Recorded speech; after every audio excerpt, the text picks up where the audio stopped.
After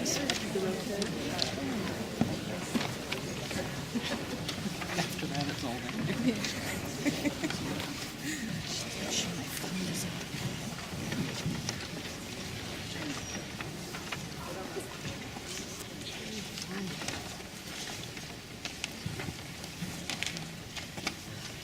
Last May, Holly welcomed us to Fred's memorial. She said, "We ended up with this wonderful event in the spirit of giving Fred a party he would like to come to. We have done such things as selected lemon cookies, his favorite, on the hopes that it will tempt him back from the other land he went to." Holly loved her time at Cambridge School of Weston. She loved her 30 years here. But today, I welcome you and I tempt you back, not with lemon cookies. I tempt Holly back by welcoming you to Holly's Kitchen. However, in Holly's Kitchen, the focus will not be on her, it will be on you. So part one, Holly's Kitchen. It is an April day, sunlight slanting through the gauzy curtains across the blonde kitchen table, a half-done crossword puzzle, a magnifying glass. Holly would never try reading glasses. A dictionary, a hardback book with an improvised bookmark, a few days' mail, Scrabble safely stowed under the table. Pictures of friends and family look down from the partition, like the faces from the cover of Sgt. Pepper's Lonely Hearts Club. The line between friend and family, the line between generations is blurred. By the phone, there are 2 address books. Holly was the keeper of addresses, and the changing zip codes and area codes. Entries go back. They go back to phone numbers that had letters in them. LA54154. Holly's desk and typewriter are there under the clock. Original art looks down from the walls by Ceci, Susie, Mark, and Agnes. But in Holly's Kitchen, Agnes will always be Aggie. The kitchen is unfinished. The unfinished kitchen is like unfinished lives. Finishing was not the point. The kitchen and the lives were about present time, about now. But the point of that unfinished kitchen was also that you can redo the cabinets. You can make original music. You can write a short story. In Holly's Kitchen, you were the masters of carpentry, art, writing, and thinking. We needed no other academy. The experts, all the important experts, were already present. It wasn't just sights, it was also sounds. Traffic on Benvenue Street is whizzing by, a reminder of the normal but very unimportant world beyond Holly's Kitchen. The phone rings. The tall one at the sink, pots and pans crashing, growls, "Oh, Fred." A talk radio station plays in the background. Part 2, Holly in the kitchen. Holly breezes into the kitchen, wooden clogs on the floor, on the way to the sink to pot hot tap water on instant coffee crystals. It was just one of many indications of the unmovable Holly. No matter how hard we tried to sell her on Starbucks drip coffee, she went right for the instant crystals in the tap water. She has sparkling eyes. She is quick to laugh. She is cheerful and childlike. There is a Woody Allen tension in the air. We are on the edge of hysterical laughter. One false step and over we go. The laughter here is like laughter nowhere else. It's the laughter of the gods on Olympus. It shakes the old wooden house. Holly is focused on you, but she's not staying still either. Eventually she goes to the dump. She checks for discarded treasures. She ends up at the Wellesley supermarket where she gets the checkout ladies Life story update. But she returns to do things for you. She wants you to live a life of comfort and freedom and triumph over your bad feelings. She thinks you will do great things. She looks in the yellow pages for solutions to your problems. Her solutions to your problems have an element of magic to them, the latest version of superglue. She focuses on you, but she's created an energy field. She has become the gravitational force. You are the happy planets, basking in your easy circles around that sun. Despite her fears, she has a rock hardness too.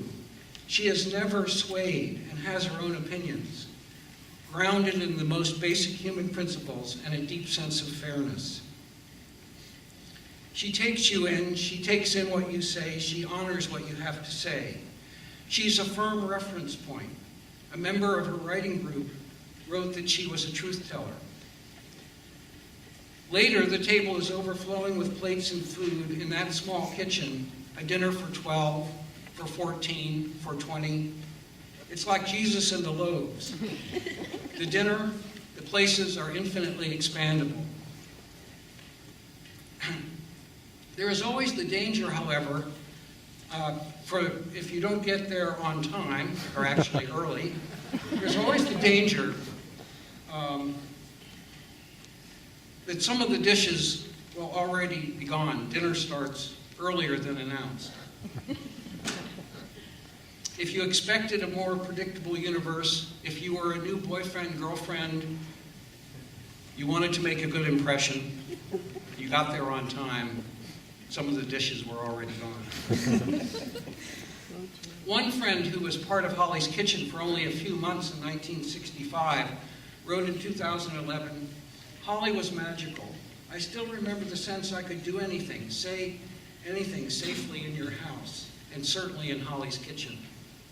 A cousin wrote, "Your home and family was a point of reference for me against which I measured the atmosphere of my own and many, many other homes I entered over the years. What Holly and Fred created there carved a permanent place in my imagination." The kitchen was a stage, and there was a readiness for anything. We could figure something out, or we could write a great novel. But we were having so much fun, why even stop to write a great novel? In Holly's Kitchen, there were interesting words and a freshness in the sentences and phrasing. The freshness of phrasing and thought flowed from Holly. There was a disdain of cliches and of conventional ways of saying or thinking. Don't fall into the mindset given you. Holly had patience, except maybe for conventional thoughts and handed down words. Holly sought things beneath the surfaces. Something is unmovable about Holly and her kitchen. Her habitat, her habits. Something was rock hard there, like a philosopher's stone. It was a place that felt like the center of the universe. It was the place where things happened, where things mattered. Part 3, words. Words are important in Holly's Kitchen. As Holly breezes past the kitchen table, she offers poetry. Glory be to God for dappled things. The light is dappled across the kitchen table. What fortitude the human heart that it can so endure the accent of a falling foot, the opening of a door. The heavy front door swings open and in comes Lammy or Pinky. O body swayed to music, O brightening glance, how can we tell the dancer from the dance? The kitchen is a stage, but the play's the thing, and we are dancing through our lines. Out on the porch's sagging floor, leaves got up in a coil and hissed, blindly struck at my knee and missed. Surely that's about the November leaves blowing up and down Benvenue Street.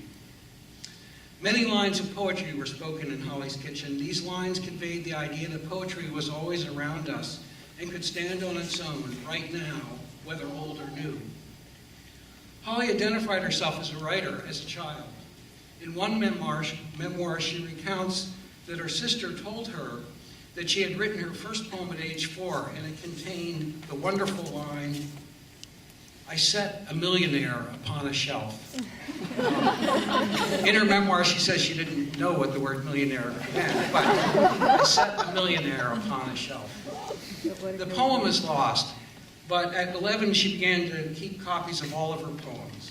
In 1940, at the age of 17, the spring before she entered the University of Pennsylvania, and the spring before she fell in love with my father at the age of 17, Holly wrote a poem called Words. Words.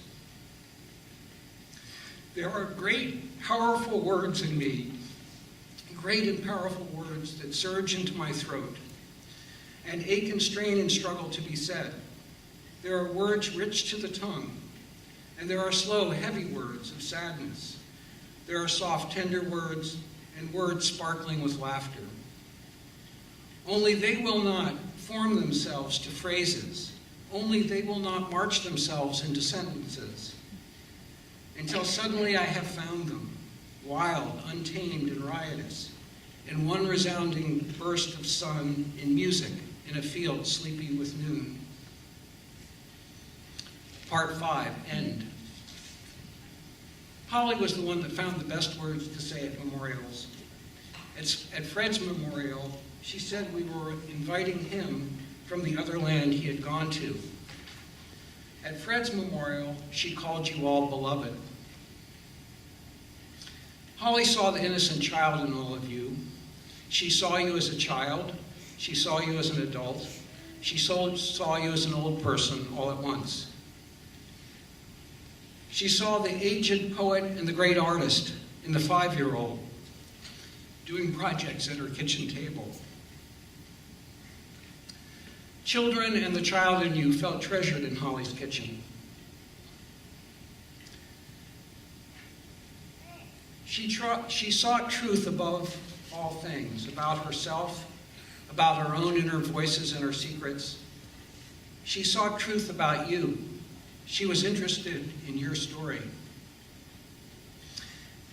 Holly would be and is honored that you are here today. She would thank you for being here. She'd feel a bit overwhelmed in such a big crowd. But she would call you beloved, as she did last May. Holly adopted you. You took her in. You speak for her now.